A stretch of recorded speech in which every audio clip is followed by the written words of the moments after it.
Every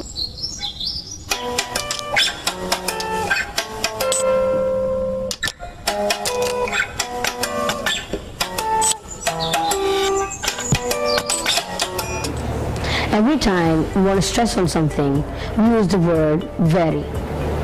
But very can also be very common. So let's look for a better option.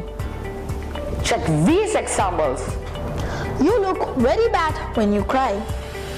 You can better say, you look awful when you cry. The weather is very cold. You can better say, the weather is freezing. He looks very confused. Instead, we can say, he looks perplexed.